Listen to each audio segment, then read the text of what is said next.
Okay विद्यार्थी मित्रों, अभी थोड़ी देर पहले अगले वीडियो में यानी वीडियो नंबर 1 चैप्टर नंबर 3 यानी अगले लेक्चर में हमने धातु और अधातुओं के बीच का लास्ट में अपवाद पढ़ा था। अपवाद जो पेज नंबर 44 पर है, एक बार फिर से पढ़ लेता हूँ। मर्क्यूरी को छोड़कर सारी धातु कमरे के तापमान पर ठोस अवस्था में पाई जाती है। बराबर। क्रियाकलाप 3.5 में आपने देखा कि धातुओं का गलनांक अधिक होता है, लेकिन गैलियम और सीजियम का गलनांक बहुत कम है। यदि आप अपनी हथेली में इन दोनों दो धातुओं को रखेंगे तो भी ये पिघलने लगेगी।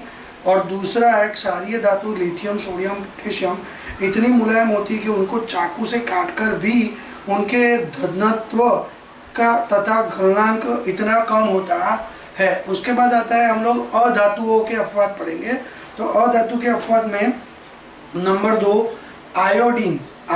नंबर 3 आयोडीन अधातु होते हुए भी बहुत चमकीला होता है। आयोडीन ये एक अधातु है, फिर भी वो चमकीला है। फिर कार्बन ऐसी अधातु है जो विभिन्न रूपों में विद्यमान है, यानी उसके अलग अलग अपर रूप देखे जाते हैं। इन प्रत्येक रूपों को अपर रूप कहते हैं। हीरा कार्बन एक अपर रूप है जो सबसे कठोर प्राकृतिक पदार्थ है। इसका गलनांक तथा क्वथनांक बहुत अधिक है। जबकि कार्बन का एक अन्य अपर रूप ग्रेफाइट जो विद्युत का सुचालक है, यानी विद्युत वाहक है। तो ये विद्यार्थी मित्रों अपवाद हमने पढ़े। उसके बाद हम 3.2 के ऊपर नया पॉइंट सीखेंगे। 3.2 धातुओं के रासायनिक गुणधर्म। तो धातुओं के कुछ रासायनिक गुणधर्म, धातु कौन सी लेनी है तो हमने आगे भी थोड़े नाम देखे, वो फिर से मैं लिख रहा हूँ। Iron, copper, aluminium, lead, magnesium, zinc और सोडियम। तो धातु की अलग अलग प्रकार के रासायनिक गुणधर्मों के बारे में हमें सीखना है। अभी पहले भौतिक गुणधर्म देखे थे, अभी रासायनिक यानी धातु अलग अलग चीज वस्तुओं के साथ कैसे अभिक्रिया करती है। तो उसमें से सबसे पहला है 3.2.1 जो पेज नंबर 45 पर है। लगभग सभी धातु ऑक्सीजन के साथ मिलकर संगत धातु के ऑक्साइड बनाती है, यानी धातु प्लस ऑक्सीजन गिव्स धातु के ऑक्साइड। उदाहरण के रूप में देखिए तो कॉपर यानी तांबा हवा में गर्म करते ही ऑक्सीजन के साथ मिलकर काले रंग का कॉपर ऑक्साइड बनाती है। 2Cu plus O2 gives 2CuO। ये पॉइंट देखने से पहले हमें क्रियाकलाप देखना है। क्रियाकलाप 3.9 सावधानी, निम्न क्रियाकलाप शिक्षकों के सहयोग की आवश्यक है। आंखों की सुरक्षा के लिए छात्र चश्मा लगाकर रखे तो बेहतर होगा। एकत्र की गई धातु के चमक को पकड़कर यानी ज्वाला पर उसका दहन कीजिए। अन्य धातु के साथ भी यही कीजिए। इससे उत्पन्न पदार्थ को एकत्रित कीजिए। उत्पादन तथा धातु की सतह को ठंडा होने दीजिए। किसी धातु का दहन आसानी के साथ होता है, जबकि धातु का दहन हो रहा हो तब ज्वाला के रंग में क्या परिवर्तन होता है। दहन के पश्चात धातु की सतह कैसी प्रतीत होती है। धातु को ऑक्सीजन के साथ अभिक्रिया करके आधार पर घटते क्रम से व्यवस्थित कीजिए। इनके उत्पादन जल में घुलनशील होते हैं कि नहीं। और उसके बाद पेज नंबर 46 पर है कि लगभग ये जो हमने पढ़ा वो कि लगभग सभी धातुएं ऑक्सीजन के साथ मिलकर धातु ऑक्साइड बनाते हैं। उदाहरण के लिए कॉपर का हमने जो उदाहरण लिया उसका रासायनिक समीकरण पेज नंबर 46 में ऊपर दिया हुआ है। 2Cu plus O2 gives 2CuO। इसी प्रकार एल्यूमिनियम ऑक्साइड प्रदान करता है। 4Al plus 3O2 gives 2Al2O3। तो ये रहा एल्यूमिनियम का भी उदाहरण है यहाँ पर कि भाई उसी प्रकार एल्यूमिनियम ऑक्साइड प्रदान करता है। अब उसके नीचे का जो पैराग्राफ है अध्याय 2 में यहाँ से जो चीज है उसके अंदर ये जो चीजें है ना वो महत्वपूर्ण है। तो यहाँ पर ऐसा लिखा है कि एल्यूमिनियम ऑक्साइड और जिंक ऑक्साइड ये अम्लीय और क्षारीकीय दोनों प्रकार के व्यवहार प्रदर्शित करती है। कौन? ये धातु है एल्यूमिनियम ऑक्साइड और जिंक ऑक्साइड। अम्लीय का मतलब होता है एसिडिक और क्षारीय का मतलब होता है कि बेस, जो हमने आगे के पाठ में पढ़ा है। ये दोनों प्रकार के गुण धर्म रखता है। तो ऐसी धातु ऑक्साइड जो अम्ल और क्षारक दोनों के साथ अभिक्रिया करके लवण और जल प्रदान करते हैं उसे उभयधर्मी ऑक्साइड कहते हैं। परीक्षा में ये सवाल पूछ सकते हैं 2 गुण में या 3 गुण में कि भाई उभयधर्मी ऑक्साइड की परिभाषा दीजिए और उभयधर्मी ऑक्साइड के 2 उदाहरण दीजिए। तो उसके 2 उदाहरण ये है, एल्यूमिनियम ऑक्साइड और जिंक ऑक्साइड।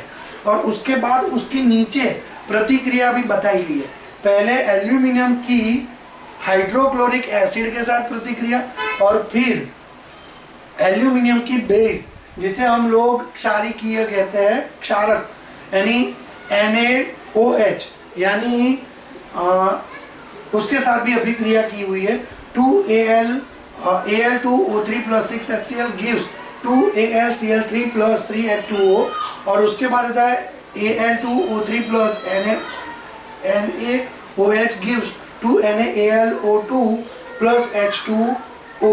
तो ये हमारी अभिक्रिया हो गई है, बराबर। उसके बाद आगे के पैराग्राफ में, तो पेज नंबर 46 पर ठीक नीचे से दूसरा पैराग्राफ, अधिकांश धातु ऑक्साइड जल में घुलनशील है, लेकिन इनमें से कुछ जल में घुलकर क्षार प्रदान करते हैं। सोडियम ऑक्साइड एवं पोटेशियम ऑक्साइड निम्न प्रकार से जल में घुलकर क्षार प्रदान करते हैं। Na2O + H2O gives 2NaOH, KO2 + 2H2O gives 2KOH, बराबर। क्रियाकलाप 3.9 में हमने देखा कि ऑक्सीजन के साथ सभी धातु एक से दर से ही अभिक्रिया नहीं करती। विभिन्न धातु ऑक्सीजन के साथ विभिन्न अभिक्रिया प्रदर्शित करती है। पोटेशियम और सोडियम जैसी कुछ धातु इतनी तेज अभिक्रिया करती है कि जो खुले में रखने पर भी आग पकड़ लेती है। इसीलिए उन्हें सुरक्षित रखने के लिए आकस्मिक आग रोकने के लिए केरोसिन के अंदर डुबाए रखना पड़ता है। पोटेशियम और सोडियम ऐसी धातु है जो खुली हवा में रखने पर भी हवा के साथ अभिक्रिया करके विस्फोट या हवा के तापमान में भी जल सकती है। इसीलिए उसे आग से बचाने के लिए उसे केरोसिन के अंदर डुबा के रखना पड़ता है ताकि उसके साथ हवा में ऑक्सीजन अभिक्रिया न कर सके। सामान्य ताप पर मैग्नीशियम, एल्यूमिनियम, जिंक, लेड आदि जैसी धातुओं की सतह पर ऑक्साइड की पतली परत चढ़ी जाती है। ऑक्साइड की यह परत धातु के पुनः ऑक्सीकरण को सुरक्षित रखती है। गर्म करने पर आयरन का दहन नहीं होता, लेकिन जोत के ऊपर लोहे का चूर्ण डालने पर वो तेजी से जलता है। कॉपर का दहन नहीं होता, लेकिन गर्म धातु पर कॉपर ऑक्साइड के काले रंग की परत चढ़ जाती है। सिल्वर एवं गोल्ड अत्यंत अधिक ताप पर भी ऑक्सीजन के साथ अभिक्रिया नहीं करती है। तो सोना और सिल्वर और गोल्ड यानी सोना और चांदी ये अधिक ज़्यादा गर्म करने पर हवा के ऑक्सीजन के साथ अभिक्रिया नहीं करती है। उसके बाद आता है क्रियाकलाप 3.9 करने के बाद आपने देखा होगा कि उन धातु के नमूने में सोडियम सबसे अधिक क्रियाशील है। मैग्नीशियम धीमी अभिक्रिया करता है और यह सोडियम की अपेक्षा कम अभिक्रियाशीलता है, लेकिन ऑक्सीजन के दहन करके इसमें से जिंक, आयरन, कॉपर और लीड की अभिक्रियाशीलता का पता नहीं चलता। कुछ अभिक्रिया को देखने पर हमें धातुओं की अभिक्रियाशीलता बनाने का प्रयास करते हैं। धातु जब जल के साथ अभिक्रिया करता है तो क्या होता है, तो हमें क्रियाकलाप दिया हुआ है कि भाई धातु जब जल के साथ अभिक्रिया करता है तो क्या होता है। क्रियाकलाप 3.10 सावधानी, इस क्रियाकलाप में शिक्षक के सहयोग की आवश्यकता है। क्रियाकलाप 3.9 की सतह समान धातु के नमूने एकत्रित कीजिए। ठंडे जल के साथ भरे बीकर के नमूने के कुछ टुकड़े को अलग डालिए और कौन सी धातु ठंडे जल के साथ अभिक्रिया करती है, कौन से ठंडे पानी के साथ अभिक्रियाशीलता के आधार पर उन्हें आरोही क्रम में व्यवस्थित करिए। कोई ऐसी धातु जो जल के साथ आग उत्पन्न करती है। थोड़ी देर के बाद क्या कोई धातु जल के ऊपर तैरने लगती है। जो धातु ठंडे जल के साथ अभिक्रिया नहीं करती है उसे बीकर में डालो, उस बीकर में डालो जो गर्म जल के साथ आधा भरा हुआ है। जो धातु गर्म जल के साथ अभिक्रिया नहीं करती उसे चित्र 3.3 की तरह उपकरण में व्यवस्थित करें तथा भाप के साथ उसकी अभिक्रिया करके परीक्षित कीजिए। कौन सी धातु भाप के साथ अभिक्रिया नहीं करती और जल के साथ अभिक्रियाशीलता के आधार पर धातु का अवरोही क्रम यानी अभिक्रियाशीलता व्यवस्थित कीजिए। ये जो आपने अभिक्रियाकलाप पढ़ा उस क्रियाकलाप के सभी जवाब मैंने बोर्ड पर लिखे हुए हैं। तो सबसे पहले धातु जल के साथ अभिक्रिया करती है तो क्या होता है, धातु प्लस जल, धातु और जल का अभिक्रिया करने पर धातु के ऑक्साइड और हाइड्रोजन बनता है। और उसके बाद धातु ऑक्साइड प्लस जल तो धातु के हाइड्रोक्साइड बनते हैं। अब उसने पहला सवाल जो पूछा है कि कौन सी धातु ठंडे पानी के साथ अभिक्रिया करती है, तो पोटेशियम और सोडियम जैसी धातु ठंडे के जल के साथ तेजी से अभिक्रिया करते हैं तथा ऊष्मा और हाइड्रोजन उत्पन्न करते हैं, जिसका समीकरण यहाँ पर दिया हुआ है पेज नंबर 48 के ऊपर, पेज नंबर 48, जिसमें 2K + 2H2O gives 2KOH + H2 plus ऊष्मीय ऊर्जा और 2Na + 2H2O gives NaOH + H2 ऊष्मीय ऊर्जा।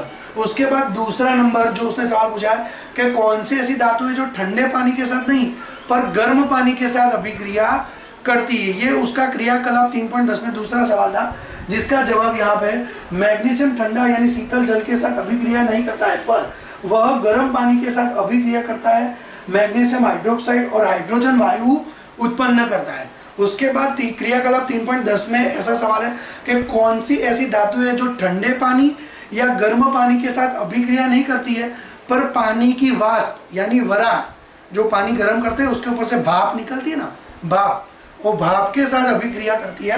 तो उसका जवाब भी मैंने इधर लिख दिया है कि जब एल्यूमिनियम, आयरन, जिंक यह ठंडा या गर्म पानी के साथ अभिक्रिया नहीं करते हैं और बल्कि यह पानी के साथ, पानी की भाप के साथ अभिक्रिया करके धातु के ऑक्साइड और हाइड्रोजन वायु बनाते। 2Al + 3H2O gives Al2O3 + 3H2O, 3Fe + 4H2O gives 3Fe3O4 + 4H2O। तो ये भी आपको पेज नंबर 48 में 3.2.3 के ऊपर दिख जाएगा। लेड, कॉपर, सिल्वर और गोल्ड जैसी धातु जल के साथ बिल्कुल अभिक्रिया नहीं करती है। तो पहले हमने देखा कि भाई सोना या चांदी होती है वो हवा में ऑक्सीजन के साथ प्रतिक्रिया भी नहीं करती है, वह जल यानी पानी के साथ भी अभिक्रिया नहीं करती है। उसके बाद हम तीसरा गुणधर्म देखेंगे 3.2.2, क्या होता है जब धातुएं अल्म के साथ अभिक्रिया करती है। अल्म यानी एसिड, धातुएं एसिड के साथ प्रक्रिया करके क्या बनाती है, तो ये हम चैप्टर नंबर 2 में विद्यार्थी मित्रों पढ़ चुके हैं कि भाई कोई भी धातु तनु अल्म के साथ अभिक्रिया करके लवण यानी क्षार और हाइड्रोजन वायु उत्पन्न करता है। तो धातु के तनु हाइड्रोक्लोरिक अम्ल के साथ अभिक्रिया करते हैं।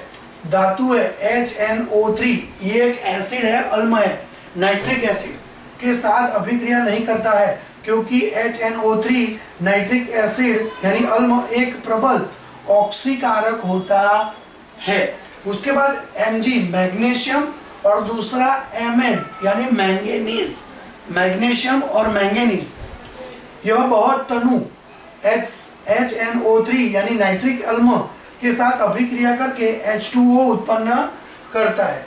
और उसके बाद वाला पॉइंट है अभिक्रियाशीलता में Mg सबसे ज्यादा सक्रिय धातु है, उससे कम Al, उससे कम Zn, उससे कम Fe का क्रम घटता जाता है। कॉपर तनु HCl के साथ अभिक्रिया नहीं करता। HCl मतलब हाइड्रोक्लोरिक एसिड, तांबा होता है वो हाइड्रोक्लोरिक एसिड के साथ प्रक्रिया नहीं करता। तो अभी हमने 2.3.3 उसके बारे में पूरी जानकारी ले ली।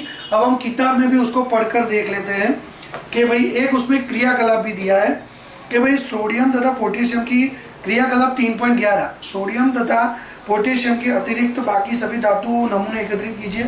इन नमूनों को मलिन है तो रेल माल से रगड़कर उन्हें साफ कीजिए। सावधानी, सोडियम और पोटेशियम को नहीं लीजिए क्योंकि वह ठंडे जल के साथ तेजी से अभिक्रिया करते हैं।